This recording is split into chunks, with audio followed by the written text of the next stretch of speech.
Shalom, Israel. Shalom, shalom. First and foremost, I want to give all praise, honor, and glory to Yahweh Hashem Yahushai. So all praise to the Heavenly Father, in the name of His only begotten Son, who the world ignorantly called Jesus Christ. Right, Brother Ratazach again, with a quick little lesson.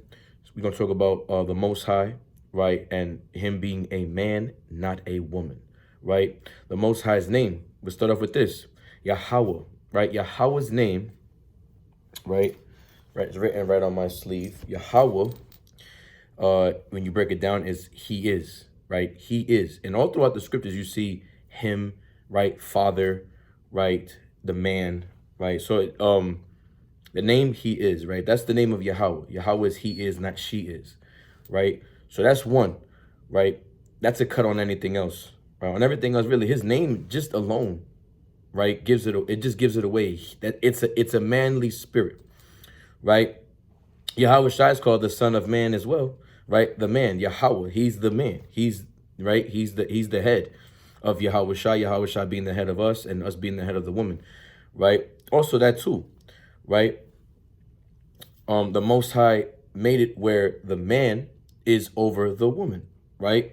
We're not equal, right? We have specific roles in the Most High, right? We represent God on the earth. We're gods on the earth, right? When the women look at us, like when you look at Sarah and her husband Abraham, she referred to Abraham as Lord, right? Adawan, that's a man. That's right. Like right. For example, like when you read Psalm 82:6, it says we are gods, right? Exodus, I think it's the 28th chapter, right, where it says that, don't revile the gods, right, that be amongst you, the rulers of your people, right? I believe it's Exodus 21. Not that it really means anything anyway, but yeah, 22 and verse 28. Thou shalt not revile the gods nor curse the ruler of thy people. We know that the people that ruled were the men. That's always the case. Whenever we elected a president or had someone over us, a chief, like for example, even in the Northern Kingdom, we had something called cacique. Cacique was like the generals, the guys that wore those feathers and they had the red tips on it. Those are the high chiefs, right? And the chief or cacique was always a man, and that man was always known to have multiple wives, big families, and he was always like the head honcho, right? They will call him like a presidente, right? So again, the name Yahweh, right? The name Yahweh is He is, right, in English, right?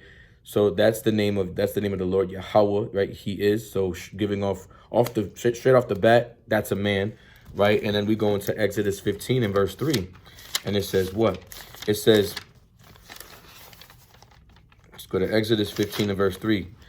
The Lord is a man of war, right? The Lord Yahweh is a man of war. Yahweh is His name, right? The Lord is a man of war.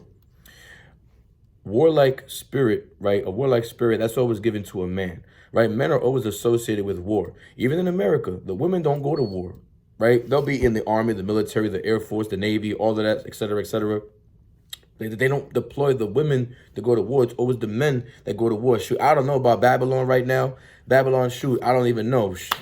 It's like so many genders. When I was growing up, I know 2 genders. In America, it's like 1,000. I don't know. It's just non-binary, just weird. It's just all confusion over here, right? Where they think that the Most High is a woman, right? Ariana Grande made you believe that God is a woman. No, God is not a woman. God is a man, right? The man carries a seed all the time, and we're the ones that implant the seeds into the woman, right? And the man's seed is what determines the outcome of either it's going to be a girl or like a female or a male, right? So the Most High is a male. It's a manly spirit, right? The God of war, right? He's a God of war, right? Whenever we look at the gods, right? He's not called a goddess, right? Goddess.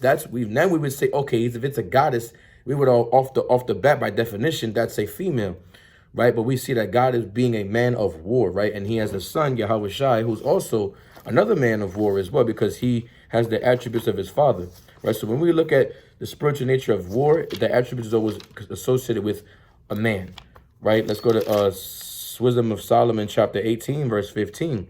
It says, thine almighty word leaped down from heaven out of thy royal throne as a fierce man of war into the midst of the land of destruction, and brought thine unfeigned commandment as a sharp sword, and standing up filled all things with death, and it touched the heaven, but it stood upon the earth, right? So basically, Yahweh Shai, right? The spiritual, right? This is when Yahushai was in that spirit, the death angel, right? AKA the Grim Reaper, right? And he went all throughout Egypt. He was that plague in Egypt. Right? This is what it's referring to when you read the last couple of chapters of Wisdom of Solomon, talking about the plagues that the Most High sent upon Egypt, and this is the death angel that the Most High sent upon the Egyptians, right? And that being Yahushai out of his royal throne, right? And it always associate him, right?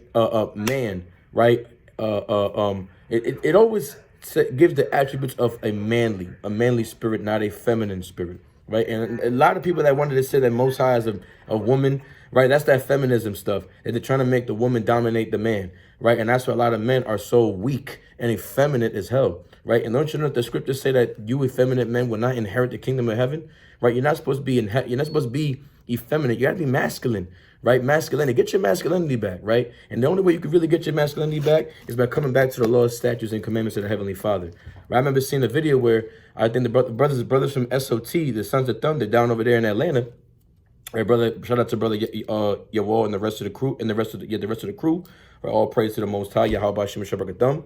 Right, right. So I remember seeing a video, and they were talking to a man that had his voice sounded, very effeminate, right? But he liked women, right? So brothers built with him and everything, and at the end of the day, they told him, listen, you gotta gain that masculinity back. You gotta stop talking like that. You gotta, women won't really take you serious. They're gonna think that you like men, right? You could, what I'm saying? Nowadays, men could dress all straight and everything and still want to be with another man. I just seen it earlier today. Man came in, do-rag on, everything looking gangster, what I'm saying? Yo, I'm here to see what's in da-da-da. I'm like, hold up, you here to see who? I didn't say that out loud. I was just like, in my head, I'm like, oh, nah, bro. Nah. You know what I'm saying? It's weird because I'm like, you here to see what's the name? Oh, I know that nigga straight up, broken wrist. So I'm like looking at this dude. I'm like, oh, damn, this is crazy, bro. Right? But this is America. Right? So anyway, back to this. So we see that God being a man of war. And also, right, here's another thing. Let me go to Deuteronomy 22 and 6 real quick. I'm sorry. Deuteronomy 22 and I believe it's verse 5. Deuteronomy 22 and verse 5. It says, the woman shall not wear that which pertaineth unto a man. Right? So the woman is not supposed to wear that which pertaineth unto a man. Now hear it in plain English. People like to say this, they like to get this breakdown where it says it's talking about pants and dresses and stuff, right? Well, I'm here to tell you, it's not talking about pants at all, because at the time that this was written, this is the time of Moses, right? The time of Moses, Mount Sinai, giving the laws to the children of Israel. There was no invention of pants back in the day, right? They had breeches, but that's not pants, it's not jeans and stuff. There's pants made for women, there's pants made for men, right? So this can't be talking about now, because that's fairly new. Right, when we look at the invention of pants, it was not that long ago, right? I mean, okay, I'm not trying to say it was like, it's not thousands of years old, but it's, as a matter of fact, you know what? Let's look up the invention of pants real quick, right? The invention of pants. When were chickens created? When were pants invented? Right? 1850s. I'm sorry, wait. According to the Encyclopedia Britannica, the first pair of pants was designed by a woman named Elizabeth Smith Miller in the 1850s. Right? So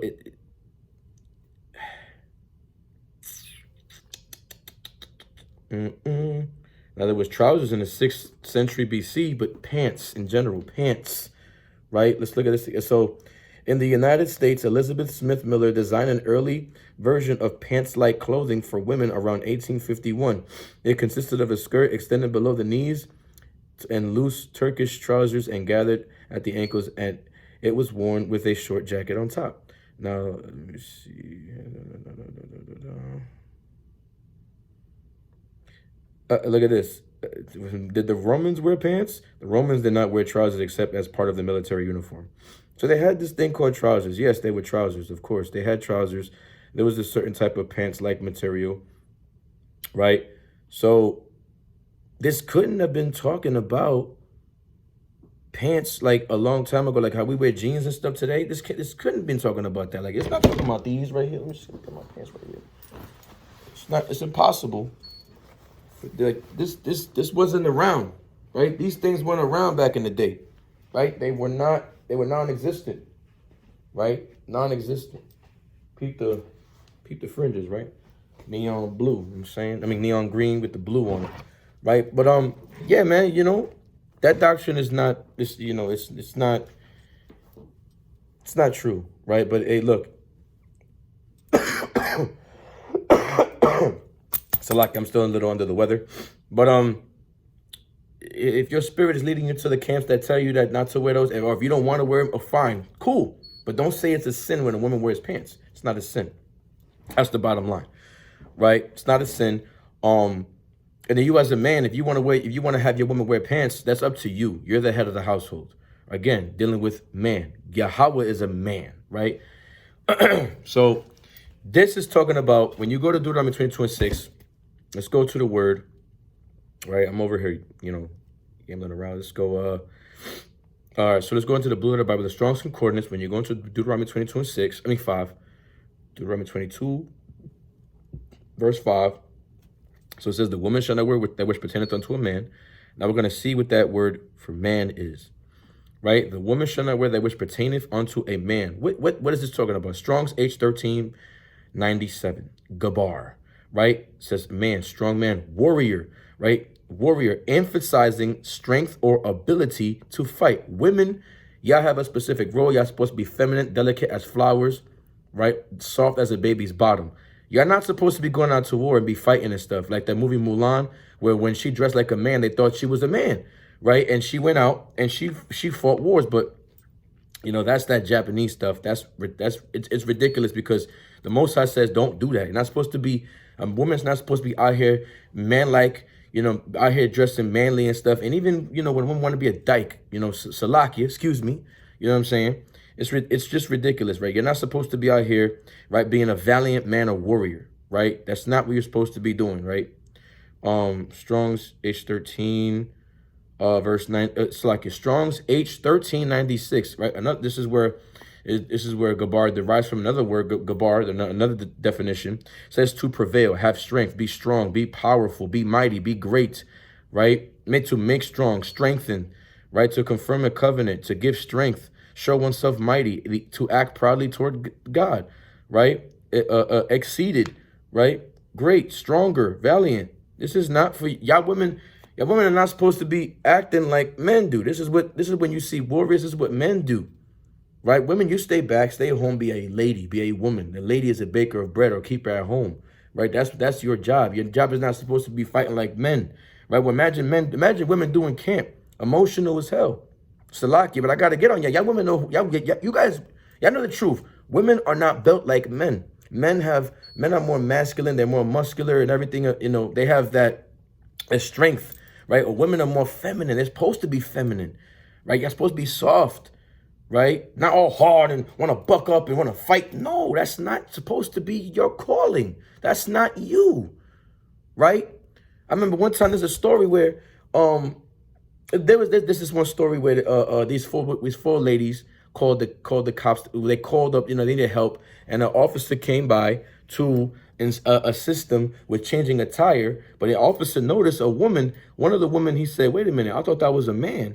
And then she said, "Nah, I just dressed like a man and everything." But the officer was like, he wanted to say this, and I remember reading it. He said, "What I helped them out, but what I really wanted to say was, you're the man right now. You want to be a man? How about you change the tire? Since you want to be a man so bad, right? All of a sudden you want to be a female, right? All of a sudden now you want to be a woman. When it comes to doing the manly work, you don't want to do it no more. It's not your calling, woman. Step aside. Let the men take that job, right? The women make that, what's that thing? Anything you could do, I could do better. No, it's not like that. You're not supposed to be like that. We're not created equal. Let the man do his job and be, you know, be hard and tough and everything. That's the man's job. The woman, you're supposed to be soft and delicate. Imagine a woman that's just talking so much and loud and proud and mighty and that, you asking really for that's what's that, a loud talkative woman and everything, right? Because you want to be like a man, you want to be manly, you want to be masculine, you want to blah blah blah blah blah blah blah, right? Let's get that real quick. I'm gonna show y'all something real quick. This is SICARII, and I'm gonna get back on this real quick, man. I just had really a little side note real quick. This is SICARII chapter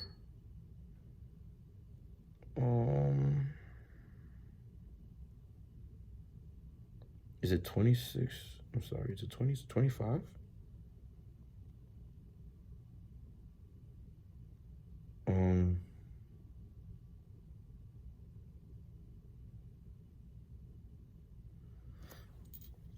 Let's, damn, I think it's 26. Let me see something real quick. All right, so I read 26 and verse 27 in the GNT. It says, a loudmouth, talkative woman is like a trumpet sounding the attack. Sounds. It's like, one more time. A loudmouth, talkative woman is like a trumpet sounding the signal for attack. And any man who has such a wife will spend his life at war. Your job is not to be a warrior, sis. Be that pillar of rest for that man. Okay? Chill out with the warrior tactics. Let him be the warrior. All right? When men come home from work and everything, we don't want to be arguing with our women. We don't want to be at war with y'all. No. That's not our calling. We don't want to fight y'all. Right? No. Right? Anyway, look at this, right? Look, it's Sirach 20, it's like Sirach 37 and verse 23. A wise man instructed his people, right? The men are supposed to be the instructors. We're supposed to be the ones that lead, right? We're the leaders. We're the head honchos, right? We're the caciques. We're the generals, right? We're the colonels. We're the lieutenants. We're the captains, right? That's our job. We're the sergeants, right? Look, the list goes on and on. We're the one that's supposed to lead the pack, right? Look at the lions, for example. Look at all the look at the animal kingdom, really, right? I'm going to just use lions for an example. The lion is the head of, like the male lion, he's the head of the pack. And then you have the female lions who, you know what I'm saying, they do their duties and they come to their man and then they lay with the man gives them what they want, and then it all works out for the best, right? Give children and all of that you've just built, right? And the man is naturally a polygynous being. Women are not supposed to be polygynous, right? Again, the Most High is a man, not a woman, right? This world is ass backwards, where it says that now that the world, America is just so ass backwards. You got women leading and children being the oppressors, right? Women are over men. Men are effeminate. They've been demasculinized, right? It's ass backwards out here. But the men have to be men again. We have to rise up because women naturally follow, right? Women naturally follow, right? And the Most High is supposed to. So like the Most High said, what the man is supposed to, or is supposed to be the orchestrator for everything, right? The woman is supposed to be his pillar of rest, right? Don't be a self-willed woman, right? Be a woman that honors the Lord, right? And honor your Lord by honoring your husband, right? Reverencing your husband, right? Going to him for your needs, because what a woman's desire shall be to her husband, right? And I'm gonna bring this out. Don't get offended, women, right? Because look, this is listen, I'm gonna just put it like this. Sirach 26 verse 25 in the GNT. A self-willed woman, not man, woman is a bitch, but a woman with a sense of decency honors the Lord, right? A wife who honors her husband will seem wise to everyone. But if she dishonors him by overbearing attitude, everyone will know that she is ungodly. Fortunate is the husband of a good wife, because he will live twice as long. Be that man's pillar of rest. Stop being a bitch. I said it once. I don't got to say it again. The Bible makes it clear as day. It's what it says. And look, and then KJV, it says a dog, right? But I know a lot of women say bitch. Oh, never mind. I said the word. I spelled it out and I'm saying it now. Salakia, right? I don't want to double talk. Salakia. Forgive me for that, Israel. But yeah, man, you know, let me read verse 24. A shameless wife enjoys making a disgrace of herself, but a modest wife will act modestly, even alone. So like even alone with her husband, you're gonna be modest. That's what you gotta be, right? Be a baker of bread, a keeper at home, a lady, a woman. That's what your job is to do, ladies. All right, gentlemen. You're the guy. You're the king, right? You're not no queen. You're not no princess. You're the prince. You are the head. You are the man, right? And the Most High is a man, right? And the Most High said what? For example, right, the Most High said that we are supposed to get married to him. He is what? Let's read that real quick. Matthew 25, real fast. Right? Book of Matthew, chapter 25. I'm almost done with this. It's really, I'm basically kind of done. The Most High, I'm proving that he's a man. Right? I already proved it, but let's get even more. Right? Matthew 25 and verse 1. Then shall the kingdom of heaven be likened unto 10 virgins, which would be translated to women. Right? Which took their lamps and went forth to meet their bridegroom. Who's the one that's being married to us? The Most High is supposed to be married to us, right? When you read Matthew 22 and verse 9, it says, go ye therefore in the highways, and as many as ye shall find, bid to the marriage. So the servants went out into the highways and gathered together all as many as they found, both bad and good, and the wedding was furnished with guests. Right? So boom. Most High said what?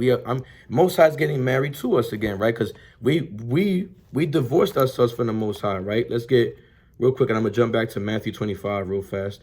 Right? What was that verse again? Isaiah 50 and verse 1.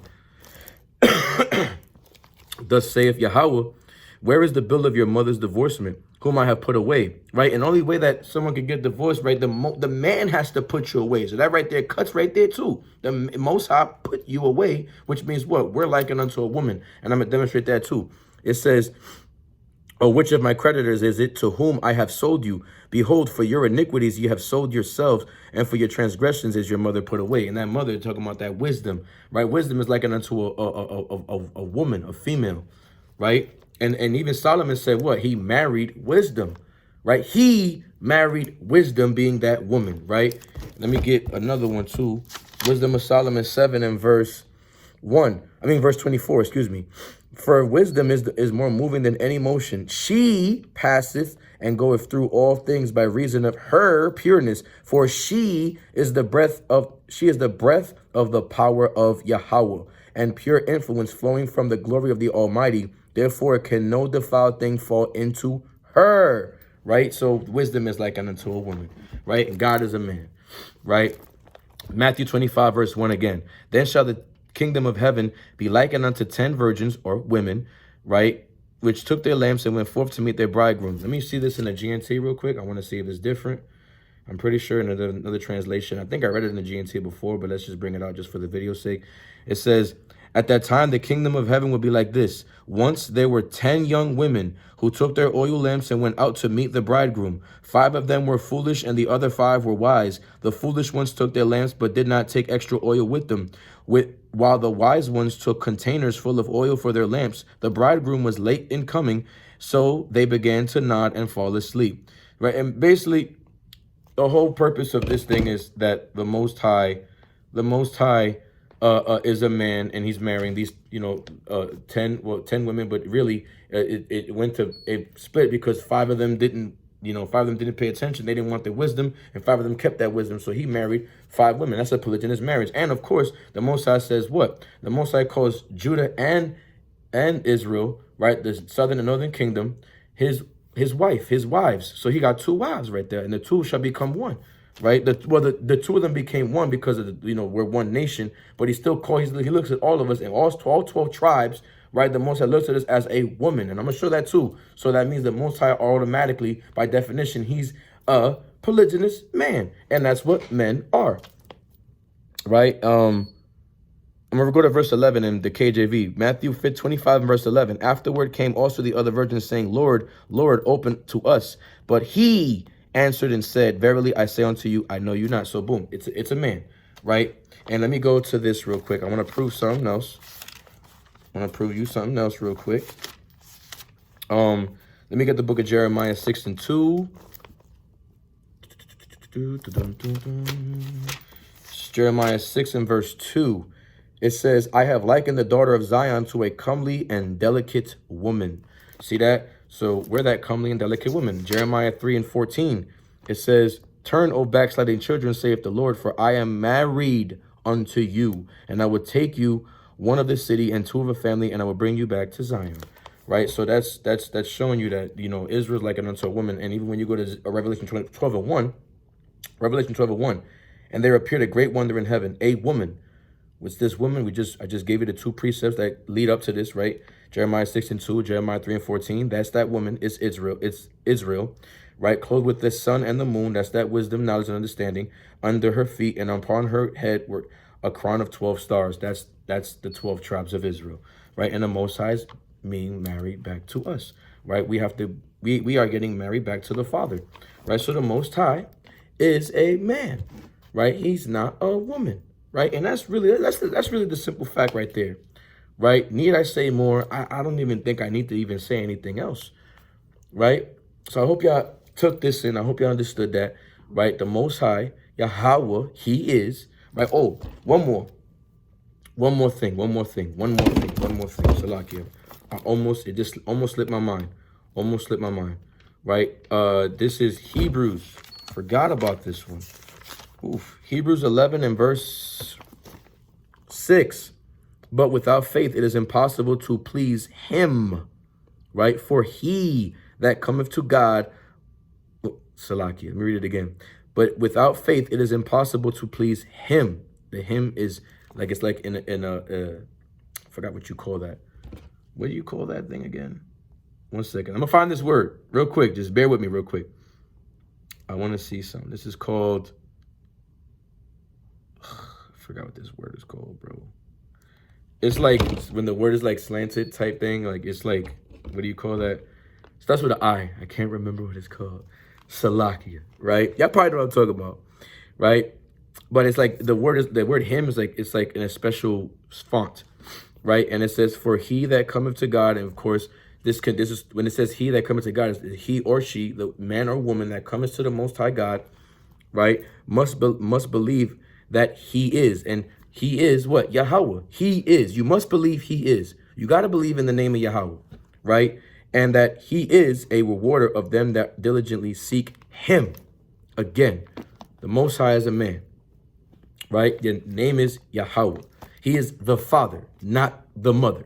He's our Lord. He's our Lord. He's our Adawan, our Adonai. He's Adawan Adonai, our Father in heaven, right? Allahayanawa Yahweh, right? That's the Most High, and that's the only one that we praise, Yahweh Echad, right? Yahweh is a man. Yahweh Shai is also another man, right? He's the son of man, right? The man being the head of the house, and the woman, she is the keeper of the house. She's the keeper at home, right? And she governs the children, right? But the man, right? The man is the head, and the Most High is our ultimate head, right? The ultimate savior, right? The orchestrator of everything, the master puppeteer, right? And his name is Yahweh, okay?